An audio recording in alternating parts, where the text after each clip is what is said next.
Welcome back. We are on, drumroll please, chapter 9 of Woods Runner. So, it's getting good, isn't it? I told y'all it'd be a good book. Y'all just don't listen. Oh, see, I always forget the questions. I almost started reading, and y'all weren't going to say anything. I'm just kidding. Y'all can't say anything. Y'all are in the computer. Okay. Chapter 9 questions. Put a pin in that. Literally put a pin in that. Okay, chapter 9 questions. Number 1, it says, what did Samuel dream about?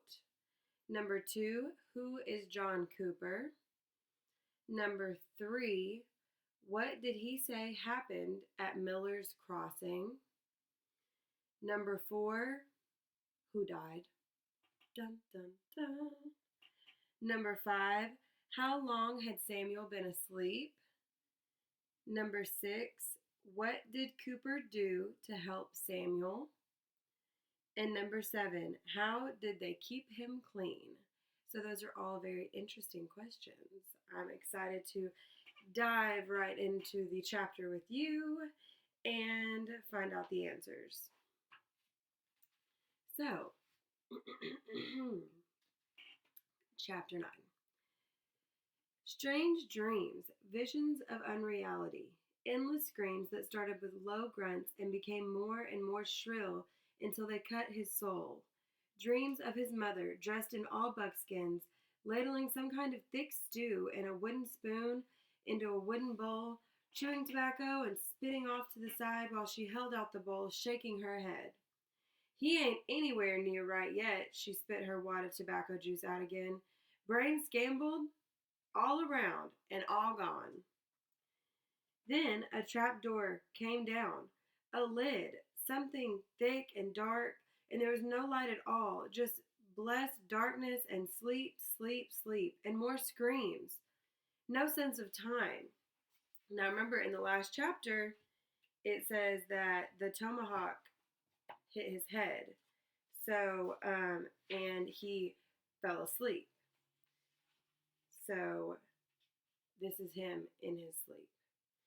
No sense of time. Once he tried to remember his name and fought with it for a minute or a day or a week or 10 years. He really couldn't tell. More dreams, all scattered. His mother, this time wrapped in a blanket with stringy black hair hanging down at the sides of her head while she chewed an obnoxious cud. She disgorged it, slapped it on his head, and tied it on with a filthy rag, spitting more tobacco juice out and nodding. Gotta get the poison out, or she's going to rot on him. It was as if his eyes never really opened, as if he saw everything through closed eyelids, and the images that swirled through his mind were so mixed that they just became a blur.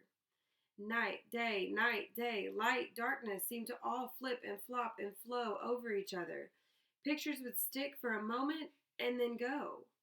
A horse, then a cow, then his mother leaning down, still in the dirty blanket, greasy black hair hanging down the sides of her head, raising the poultice and grinning, spitting more tobacco juice. Coming clean now, she said. Clear pus, looks clean as spring water, all the yellow gone. And then bouncing, incredibly rough bouncing, as if someone were jumping on a bed while he was trying to sleep. He would pass out in pain, rolling waves of pain. Finally, a picture stopped, just in front of his eyes, in front of his mind, and locked in. It was dark, or night, and he was on some kind of wooden frame lying on the ground. A fire burned nearby, and when he opened his eyes wide, the light from the fire seemed to shove a lance into the middle of his head. He grunted in pain. He closed his eyes and waited for the rolling pictures to begin again. When they didn't, he opened his eyes, but only in a slit. The image was still the same. A bed frame of some kind, a fire, and this time less pain from the light. As he watched, an arm came out of nowhere and put a piece of wood on the fire, and then withdrew. He tried to move his head and see where the arm went, but the pain was so intense that he nearly lost consciousness. He lay back and closed his eyes. opened them again when the pain receded. Where, who? The words pealed in his mind like a bell, echoing around his head. A figure appeared next to him, not his mother, but a young man with stringy black hair and a cheek full of tobacco juice. He leaned in, his face close to Samuel's. You in there, Righteous, or are you going to go away again? I'm I'm here. Who are you? John Cooper, but most just call me Coop. Okay, where am? Long story that. We'll be about 12 miles from where you got that egg on your head. 12 miles in distance, more time than that. I don't remember some Indians. I think I shot at one and then nothing. Why did I shoot at an Indian? Can't tell. We come on these Iroquois and some redcoats. We'd already seen what they took and done back at Miller's Crossing, so we snuck up proper and took them on. I remember you were shooting. You say we? Where are the others? Asleep. I'm on the night watch tonight. Plus, I've been doctoring you, and I thought you might lose your light during the night. You've been breathing like an old pump. I guess you was just sucking air hard because you didn't like the thought of dying. Of course, it could still happen. I had a cousin that got kicked in the head by a mule. They fractious mules. He lived for a night or two. Then it went on for about 2 months, and then he lost his light. He never talked none, except now. And again, he kind of gives a little bit of a moan, like somebody that steps on a duck. Then he just up and died. Samuel was overwhelmed. He closed his eyes and felt a spinning. Then, as if a fog were lifted, it all came back. I was tracking Ma and Pa. The redcoats, the Indians, hit our place while I was looking for a bear, and they killed most everybody, but they took my parents and a few other captives. Coop nodded. Yep, we saw them, all around a fire, ropes tying them together. But what happened to them? Coop shrugged. Wasn't much of a fight. We fired once, reloaded, laid out another round, and they ran. Them redcoats had wagons already hooked up, and they piled the captives in the wagons and let out. We couldn't shoot no more for fear of hitting the captives. The Indians just drifted away, just like smoke. That would have been that, except one of them put a musket ball in Paul. It was in his gut. Awful place, that. We knew he was gonna die. Ain't nobody come back from a belly wound. And kept waiting for it, but he made it 4 days. He gave up on his light last night. No, night before. I think he died screaming. It was pretty bad. Surprised he didn't bring you out of your stupor. That screaming, it kept everybody up about all night. Samuel closed his eyes again, seriously overwhelmed at this point, trying to put numbers together. Died 2 days ago, after making 4 days. If a belly wound took 4 days to kill, and it happened the day of the fight, but Paul died 2 days ago. It was too much. How long since they took the captives? Since the fight? 5 or 6 days. You've been out about 6 days. We like to not found you when we did, we almost left you. Thought you was with the Raiders. Me? Why? Well, you wasn't with us, so we thought you was with them. But Carl did some thinking on it. Carl's my brother, and he's the one that thinks on things.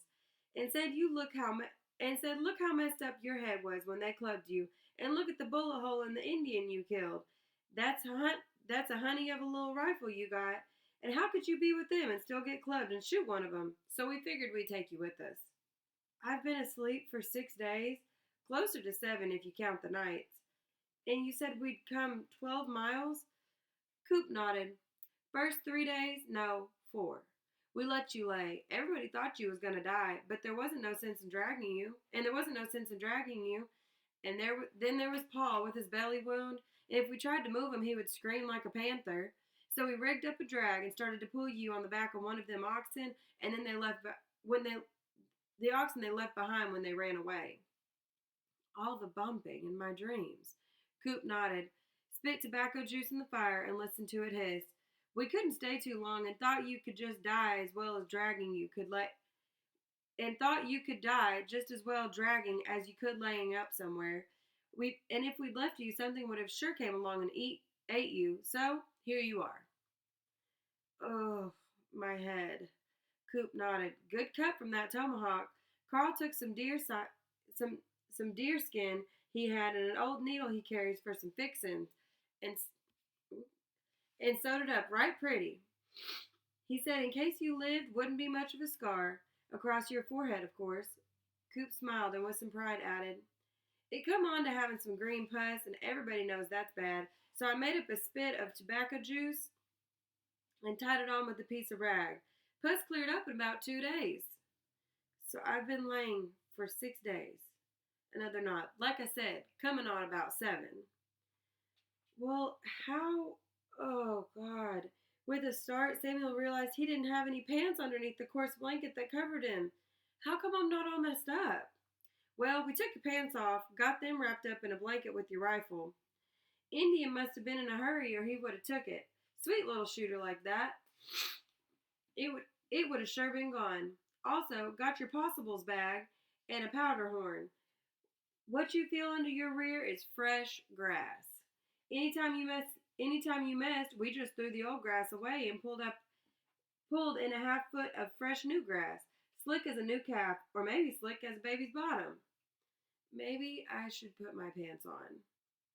Only if you ain't going out of your head again. I don't think so, Samuel said. Suits me. I was the one having to get new grass all the time. You ain't ate nothing other than a little broth. I got down you one time and some water now and again. Man can go a long time without food. No time at all he has without some water. I'm starving, Samuel said automatically, but with the words came the feeling, and he realized he was hungry as he'd ever been. You ought to drink something soft first. Coop handed him a wooden bowl with a mixture of broth and meat. Slow down, this is from some salted ox that was cooking when we jumped him. Samuel took the bowl. He tried to drink slowly, but as the taste and smell hit him, he couldn't help gulping at it, meat and all, so fast he gagged and threw up. Slow down, Coop repeated, coming back with the blanket roll and putting it on the ground next to Samuel. You'll flounder if you don't go slow. Samuel started over carefully. There was a silence as he ate, chewing completely before swallowing, small bites, small swallows. It's like fire, he thought. When you're cold, fire moving through your body. As he ate the first bowl, handed it to Coop, and watched him refill it, this time with broth and chunks of glistening fat as well as meat. This second bowl he drank and ate more slowly than the first. And while he ate, he made a mental list of questions to ask when his stomach was full. Why are you here? How many of you are there? Where are you going? Is there any way you can help me find my mother and father? Are you? Will you? Can you? Do you? Questions roaring through his mind. He finished eating. He lay back. He opened his mouth to ask the first question, and his eyes closed at the same instant, and he was immediately asleep. And the last thing he thought as he went under was he still hadn't put his pants on. Good chapter. So, I'm going to repeat the questions just so you have them fresh on your mind before you go answer them. Number 1 says, what did Samuel dream about? Number 2, who is John Cooper? Number 3, what did he say happened at Miller's Crossing? Number 4, who died? Number 5, how long had Samuel been asleep? And number 6, what did Cooper do to help Samuel? Oh, and number 7, how did they help keep him clean? And by him, they mean Samuel. How did they keep Samuel clean while he was asleep? So be sure that you go back and you listen to the video if you don't know the answer to one of the questions. And be sure you are answering in complete sentences. And I will see you guys next time for the next video.